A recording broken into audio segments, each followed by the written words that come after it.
Friends, ఈ వీడియోలో రాష్ట్ర ప్రభుత్వం పార్ట్ 6 నుంచి కొన్ని ప్రాక్టీస్ బిట్స్ చేద్దాం. రాష్ట్ర గవర్నర్కు సంబంధించి ఈ క్రింది వాటిలో సరికానిది ఏది?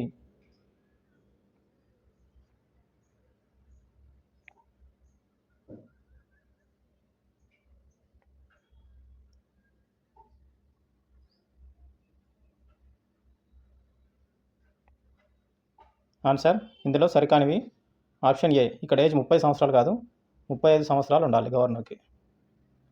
నెక్స్ట్ ఆప్షన్ డిలో ఇక్కడ భారత రాజ్యాంగం ప్రకారం అని అన్నారు, కానీ రాజ్యాంగంలో ఇక్కడ అంటే ఈ విధంగా ఏం మెన్షన్ చేయబడలేదు. గవర్నర్ నియామకం చేసేటప్పుడు రాష్ట్రపతి సంబంధిత రాష్ట్ర ముఖ్యమంత్రిని తప్పకుండా సంప్రదించాలి అని రాజ్యాంగం ప్రకారం లేదు. డి కూడా తప్పే. ఆప్షన్ 4. ఫస్ట్ క్వశ్చన్లో ఇందులో సరైన ఆప్షన్స్ ఒకసారి చదువుతాను. 1, భారత పౌరుడై ఉండాలి గవర్నర్. నెక్స్ట్, గవర్నర్ను నియమించేది రాష్ట్రపతి. నెక్స్ట్ ఈ సాంప్రదాయం ప్రకారం ఒక రాష్ట్రానికి సంబంధించిన వ్యక్తి అదే రాష్ట్రానికి గవర్నర్గా ఉండరాదు. బి, సి, ఈ సరైనవి, ఏ మరియు డి రాంగ్గా ఉన్నాయి. రాష్ట్ర గవర్నర్కి సంబంధించిన ఆర్టికల్స్ మరియు వాటి అంశాలతో సరి అయిన స్టేట్మెంట్లు ఏవి?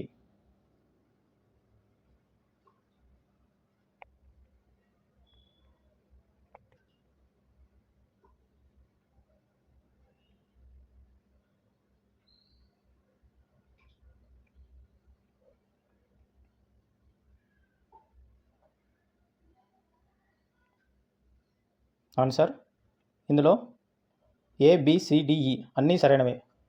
ఏ, ఆర్టికల్ 153 ప్రకారం ప్రతి రాష్ట్రానికి ఒక గవర్నర్ ఉంటాడు. నెక్స్ట్ బి, ఆర్టికల్ 154 ప్రకారం రాష్ట్ర ప్రభుత్వ కార్యనిర్వాహక అధికారం మొత్తం గవర్నర్కే ఉంటుంది. నెక్స్ట్, ఆర్టికల్ 156(1) ప్రకారం రాష్ట్రపతి విశ్వాసం ఉన్నంత వరకు గవర్నర్ పదవిలో కొనసాగుతాడు.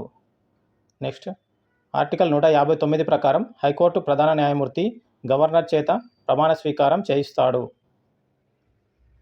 నెక్స్ట్, ఆర్టికల్ 158(4) ప్రకారం పదవిలో ఉండగా గవర్నర్ యొక్క జీతభత్యాలను తగ్గించరాదు. పైవన్నీ సరైనవే. ఆప్షన్ 5. ఇదే ఆన్సర్కి కంటిన్యూస్గా లింక్డ్ బిట్స్ చూద్దాం. రాష్ట్రపతి 5 సంవత్సరాల మధ్యకాలంలో ఎప్పుడైనా గవర్నర్ను తొలగించవచ్చు. గవర్నర్కు పదవీకాల భద్రత లేదు. గవర్నర్కు స్థిరమైన పదవీకాలం లేదు. గవర్నర్కు ఒక రాష్ట్రం నుంచి మరొక రాష్ట్రానికి బదిలీ చేసే అధికారం రాష్ట్రపతికి కలదు. నెక్స్ట్, తాత్కాలిక గవర్నర్ నియామకం. పదవిలో ఉన్న గవర్నర్ రాజీనామా చేసినా లేదా చనిపోయినా తాత్కాలిక గవర్నర్గా సంబంధిత రాష్ట్ర హైకోర్టు ప్రధాన న్యాయమూర్తిని నియమించే అధికారం రాష్ట్రపతికి కలదు. ఇక్కడ న్యాయమూర్తిని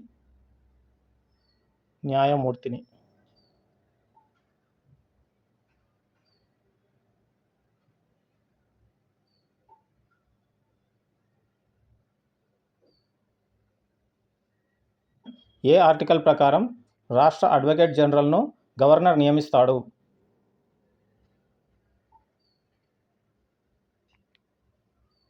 ఆన్సర్ ఆప్షన్ 1, ఆర్టికల్ 165(1) ప్రకారం.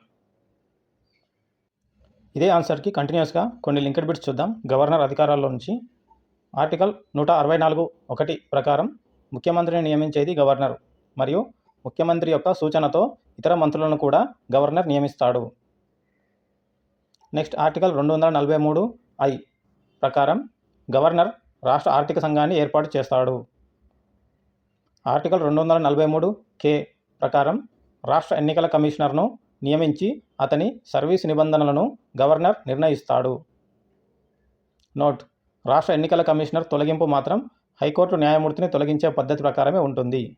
అంటే రాష్ట్ర ఎన్నికల కమిషనర్ నియమించేది ఒక రాష్ట్ర గవర్నర్, కానీ అతని తొలగింపు మాత్రం గవర్నర్ చేతిలో ఉండదు. నెక్స్ట్, ఆర్టికల్ 316 ప్రకారం రాష్ట్ర పబ్లిక్ సర్వీస్ కమిషన్ చైర్మన్ మరియు సభ్యులను గవర్నర్ నియమిస్తాడు. కానీ వారు అనగా ఆ రాష్ట్ర పబ్లిక్ సర్వీస్ కమిషన్ మరియు సభ్యులను రాష్ట్రపతిచే తొలగించబడతారు. అంటే వీళ్ళని తొలగించాలంటే గవర్నర్ కాదు తొలగించేది, రాష్ట్రపతిచే తొలగింపబడతారు. భారతదేశంలో ఒక రాష్ట్ర గవర్నర్కు ఉండే అధికారాలకు సంబంధించి ఈ క్రింది స్టేట్మెంట్లను పరిశీలించండి. వీటిలో సరి అయినవి ఏవి?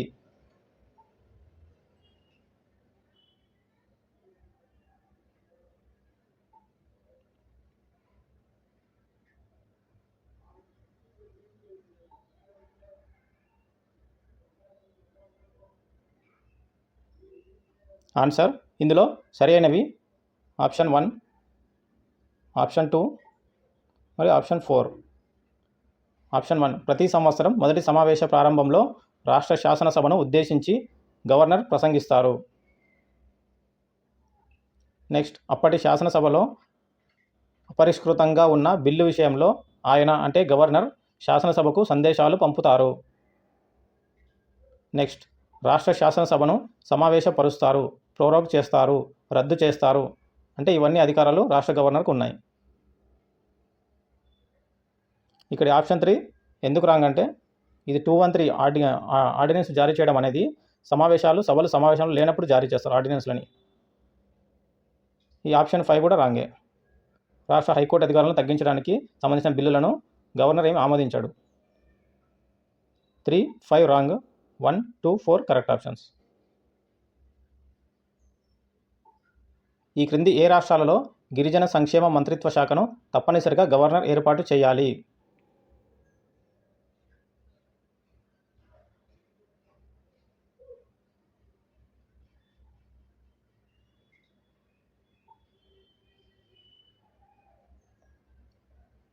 Answer ABCD. అంటే ఏ రాష్ట్రాలు అంటే జార్ఖండ్, ఛత్తీస్గఢ్, ఒడిశా, మధ్యప్రదేశ్. ఈ 4 రాష్ట్రాల్లో గిరిజన సంక్షేమ మంత్రిత్వ శాఖను గవర్నర్ ఏర్పాటు చేయాలి. ఇంతకుముందు కూడా బీహార్ ఉండేది, కానీ బీహార్ రాష్ట్రం తర్వాత తీసివేసిండ్రు. Option 5 ABCD. పైన పేర్కొన్న రాష్ట్రాల్లో అంటే మధ్యప్రదేశ్, ఒరిస్సా, జార్ఖండ్, ఛత్తీస్గఢ్ రాష్ట్రాల్లో మొదట్లో బీహార్లో గిరిజన సంక్షేమ మంత్రిత్వ శాఖ ఉండేది. అంటే స్టార్టింగ్లో బీహార్ కూడా ఉండేది, కానీ 94వ రాజ్యాంగ సవరణ 2006 ద్వారా బీహార్ రాష్ట్రంలో గిరిజన సంక్షేమ మంత్రిత్వ శాఖను తొలగించి జార్ఖండ్ మరియు ఛత్తీస్గఢ్లలో ఈ సంక్షేమ శాఖను ఏర్పాటు చేశారు. అంటే బీహార్లో తీసేసిండ్రు, గిరిజన మంత్రిత్వ శాఖను తీసేసి జార్ఖండ్, ఛత్తీస్గఢ్లో కొత్తగా ఇంప్లిమెంట్ చేసిండ్రు. ఈ క్రింది స్టేట్మెంట్ పరిశీలించండి. ఈ స్టేట్మెంట్లో సరికానివి ఏవి?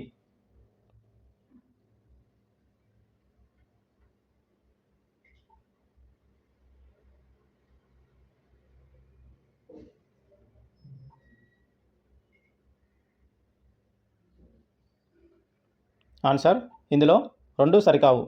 ఎందుకంటే ఇక్కడ ఆప్షన్స్లో పార్లమెంటు చట్టం ద్వారా రాష్ట్ర గవర్నరు ఆ రాష్ట్రానికి ఇరుగు పొరుగున ఉన్న కేంద్రపాలిత ప్రాంతానికి పరిపాలకునిగా నియమించడం సాధ్యం కాదు అంటుండు, కానీ సాధ్యం అవుతుంది.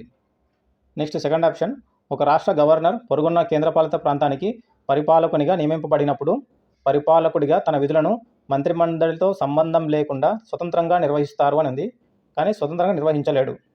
ఇది కూడా తప్పే. సో ఆప్షన్ 1, 2 2 కాదు. ఆన్సర్ సి అవుతుంది. నెక్స్ట్ క్వశ్చన్, ఒక రాష్ట్ర గవర్నర్ యొక్క అధికారాలకు సంబంధించి క్రింది వ్యాఖ్యలను పరిశీలించండి. ఈ వ్యాఖ్యలలో సరి అయినవి ఏవి?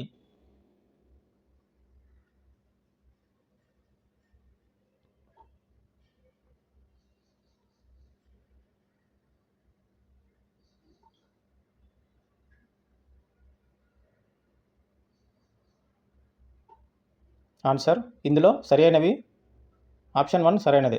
గవర్నర్ రాష్ట్ర శాసనసభను సమావేశపరచవచ్చును, ప్రోరోగ్ చేయవచ్చును మరియు రద్దు చేయవచ్చును. నెక్స్ట్ ఆప్షన్ 2 కాదు, ఎందుకంటే గవర్నర్ రాష్ట్ర శాసనసభ సమావేశాలను వాయిదా వేయవచ్చును అంటుండు, కానీ వాయిదా వేసే అధికారం ఓన్లీ ఆ కన్సర్న్డ్ సభ యొక్క స్పీకర్కు మాత్రమే ఉంటుంది. ఈ అధికారం గవర్నర్కు ఉండదు. అంటే దాన్ని అడ్జర్న్ అని అంటారు కదా ఇంగ్లీష్లో. ఆ అధికారం ఓన్లీ స్పీకర్కు అంటే సభాధిపతికి మాత్రమే ఉంటుంది. నెక్స్ట్ ఆప్షన్ 3, ఎన్నికల తర్వాత జరిగే మొట్టమొదటి శాసనసభ సమావేశంలో గవర్నర్ ప్రసంగిస్తాడు. ఇది కరెక్టే. నెక్స్ట్ ఆప్షన్ 4, బడ్జెట్ను రాష్ట్ర శాసనసభలో ప్రవేశపెట్టేట్టుగా గవర్నర్ చూస్తారు. ఇది కూడా సరైనదే. ఆప్షన్ 2 ఒకటి రాంగ్. అంటే ఇక్కడ ఆప్షన్ ఏ, ఆప్షన్ 1, 3, 4 సరైనవి. ఈ క్రింది స్టేట్మెంట్లను పరిశీలించండి. వీటిలో సరి అయినవి ఏవి?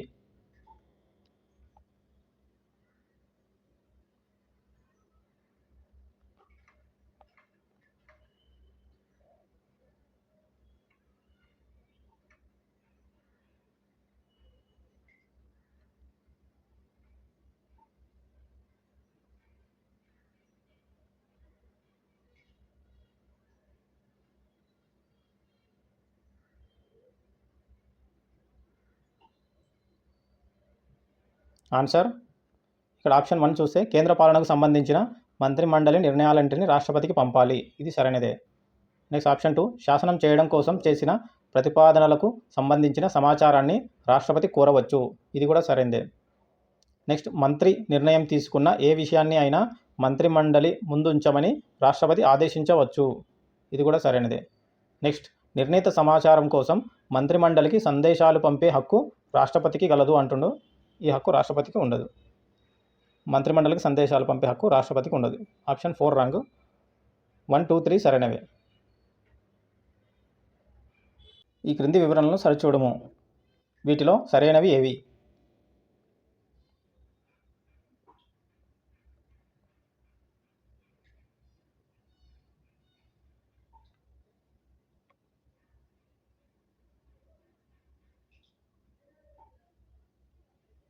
ఓకే, ఆన్సర్ ఫస్ట్ స్టేట్మెంట్ రాష్ట్ర శాసనసభ సభ్యులలో నుండి ఒకరిని గవర్నర్గా ఎంపిక చేయడం నిషేధించబడినది. ఓకే, ఇది సరైనదే. రాష్ట్ర శాసనసభ నుంచి గవర్నర్ను ఎంపిక చేయడం నిషేధించబడినది. నెక్స్ట్ 2 ముసాయిదా రాజ్యాంగంలోని మూల ప్రణాళికలో ఎన్నుకోబడిన గవర్నర్ ఉండాలని తెలియజేయబడినను రాజ్యాంగ నిర్మాణ సభలో మాత్రం రాష్ట్రపతి చేత గవర్నర్ నియమింపబడే విధంగా అది మార్పు చేయబడినది. ఇది కూడా సరైనదే. నెక్స్ట్ ఆప్షన్ 3 భారత రాష్ట్రపతి గవర్నర్ను నియమించే పద్ధతి అమెరికా మరియు ఆస్ట్రేలియా యొక్క సమైక్య వ్యవస్థలో అనుసరిస్తున్న విధానాలకు విరుద్ధమైనది. ఇది కూడా సరైనదే. అంటే 1, 2, 3 3 సరైనవి. ఆప్షన్ చూస్తే ఇక్కడ ఆప్షన్ 2లో ఎన్నుకోబడిన గవర్నర్ అంటే గవర్నర్ను నియమించకూడదు, ఎన్నికలు జరపాలని చెప్పి అన్నారు. ఎప్పుడు ముసాయిదా రాజ్యాంగంలో ఇక్కడ ఎన్నుకోబడిన గవర్నర్ ఉండాలని చెప్పి సూచించారు. కానీ మన సౌలభ్యం కోసం మనం రాష్ట్రపతి చేత గవర్నర్ని నియమించుకుంటున్నాం. ఇది దీని అర్థం ఆప్షన్ 2ది. ఈ క్రింద గవర్నర్ యొక్క అధికారాలకు సంబంధించిన స్టేట్మెంట్లను చదవండి. వీటిలో సరికానివి ఏవి?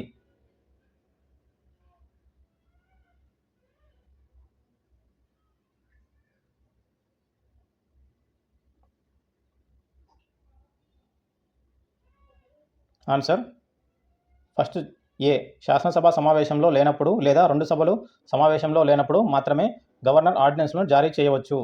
ఇది సరైనదే. ఓకే, నెక్స్ట్ శాసనసభ సమావేశాలు జరుగుతున్నా లేదా సమావేశంలో లేకున్నా గవర్నర్ అతని విచక్షణ ప్రకారం ఆర్డినెన్స్ను జారీ చేయగలరు. ఇది రాంగ్. ఎందుకంటే శాసనసభ సమావేశాలు జరుగుతున్నా జరగకపోయినా గవర్నర్ ఆర్డినెన్స్ జారీ చేస్తారని అంటుండ్రు. కానీ ఇది రాంగ్. ఓన్లీ శాసనసభ సమావేశాలు జరగనప్పుడు మాత్రమే ఆర్డినెన్స్ జారీ చేయాలి. నెక్స్ట్ సి తాను వెంటనే చర్య తీసుకునేందుకు అవసరమైన పరిస్థితులు నెలకొని ఉన్నాయని గవర్నర్ సంతృప్తి చెందాలి. ఓకే, ఇది కూడా సరైనదే. నెక్స్ట్ డి గవర్నర్ జారీ చేసిన ఆర్డినెన్స్కి ఇక్కడ ఆర్డినెన్స్కి రాష్ట్ర శాసనసభ చేసిన చట్టానికి ఒకే విధమైన బలం మరియు ప్రభావం ఉంటుంది. అంటే గవర్నర్ యొక్క ఆర్డినెన్స్కి జనరల్గా రాష్ట్ర శాసనసభలు చేసే చట్టాలకు ఒకే విధమైన బలం మరియు ఒకే విధమైన ఎఫెక్ట్ ఉంటుందని చెప్పి దీని మీనింగ్. సో ఇది కూడా కరెక్టే. ఆప్షన్ ఇందులో సరికానిది అంటుంది కదా, సరికానిది అంటే బి మాత్రమే సరికాదు. ఆప్షన్ 2.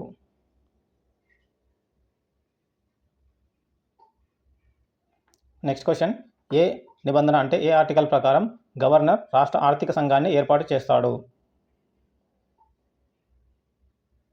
ఓకే, ఇది చాలా సింపుల్ క్వశ్చన్.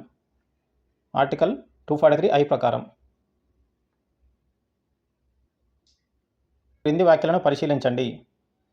ఈ వ్యాఖ్యలలో సరిగా ఉన్నవి ఏవి?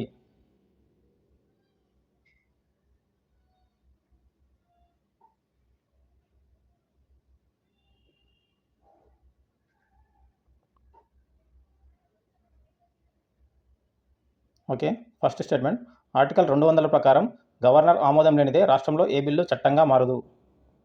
ఓకే, ఇది సరైనదే.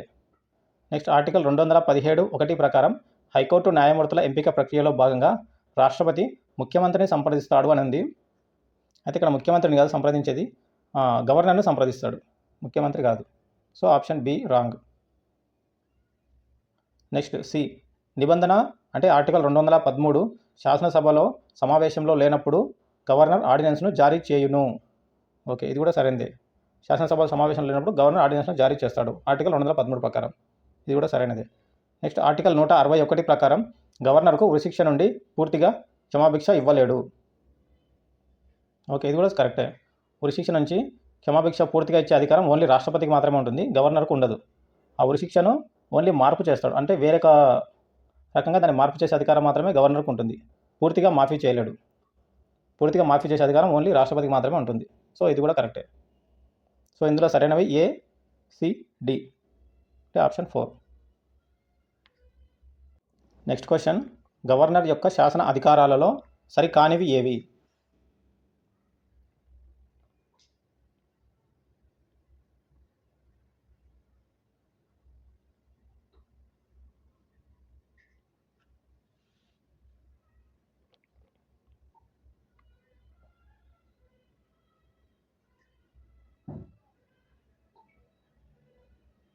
ఆన్సర్ ఇందులో ఆప్షన్ ఈలో ఆర్టికల్ 174(2)(b) ఉంది కదా, ఇక్కడ రాష్ట్ర విధాన పరిషత్ అన్నది కదా, రాష్ట్ర విధాన పరిషత్ కాదు, రాష్ట్ర విధాన సభను రద్దు చేసే అధికారం, అనగా డిస్మిస్ చేసే అధికారం గవర్నర్కు ఉంటుంది. విధాన పరిషత్ను రద్దు చేయలేం, ఎందుకంటే విధాన పరిషత్ అనేది శాసనసభ కాబట్టి. ఓన్లీ ఇక్కడ విధాన సభ ఉండాలి, విధాన పరిషత్ కాదు, విధాన సభ. విధాన సభను రద్దు చేసే అధికారం రాష్ట్ర గవర్నర్కు కలదు. ఇందులో సరైన ఆప్షన్స్ ఆర్టికల్ 168 ప్రకారం రాష్ట్ర శాసన నిర్మాణ శాఖలో గవర్నర్ ఒక అంతర్భాగం. నెక్స్ట్ ఆర్టికల్ 171(3)(c) ప్రకారం రాష్ట్ర విధాన పరిషత్ మొత్తం సభ్యులలో 1/6వ వంతు మందిని గవర్నర్ నామినేట్ చేస్తాడు. నెక్స్ట్ ఆర్టికల్ 171(5) ప్రకారం కళలు, సామాజిక సేవ, సాహిత్యం, సైన్సు, సహకార రంగం వంటి రంగాలకు చెందిన వారిని గవర్నర్ విధాన పరిషత్కు నామినేట్ చేస్తాడు. నెక్స్ట్ ఆర్టికల్ 174(1) ప్రకారం రాష్ట్ర శాసనసభలను సమావేశపరచడానికి అధికారం గల వ్యక్తి గవర్నర్. ఇవన్నీ సరైనవే. ఆన్సర్కు కంటిన్యూస్గా గవర్నర్ గల మరికొన్ని శాసన అధికారాలు చూద్దాం. ఆర్టికల్ 174(2)(a) ద్వారా రాష్ట్ర శాసనసభ సమావేశాలను ప్రోరోగ్ అంటే దీర్ఘకాలిక వాయిదా వేసే అధికారం గవర్నర్కు కలదు. నెక్స్ట్ ఆర్టికల్ 192 ప్రకారం రాష్ట్ర శాసనసభ్యుల అనర్హతలను నిర్ణయించే అంతిమ అధికారం గవర్నర్కు కలదు. నెక్స్ట్ ఆర్టికల్ 200 ప్రకారం గవర్నర్ ఆమోదం లేనిదే రాష్ట్రంలో ఏ బిల్లు చట్టంగా మారదు. నెక్స్ట్ ఆర్టికల్ 213 ద్వారా రాష్ట్ర శాసనసభలు సమావేశంలో లేనప్పుడు ఆర్డినెన్స్ గవర్నర్ జారీ చేస్తాడు. నెక్స్ట్ రాష్ట్ర జాబితాలోని అంశాలపై గవర్నర్ ఆర్డినెన్స్ జారీ చేస్తాడు. నెక్స్ట్ రాష్ట్రపతి ముందస్తు అనుమతితో కేంద్ర ఉమ్మడి జాబితాలోని అంశాలపై కూడా గవర్నర్ ఆర్డినెన్స్లను జారీ చేస్తాడు. నెక్స్ట్ రాష్ట్రపతి లేదా గవర్నర్ జారీ చేసిన ఆర్డినెన్స్ల గరిష్ట కాలపరిమితి 7.5 నెలలు, అనగా 6 నెలల 6 వారాలు. రాష్ట్ర ప్రభుత్వం నుంచి మరికొన్ని ప్రాక్టీస్ బిట్స్ ఉన్నాయి, అవి నెక్స్ట్ వీడియోలో కంటిన్యూ చేద్దాం. Thank you for watching.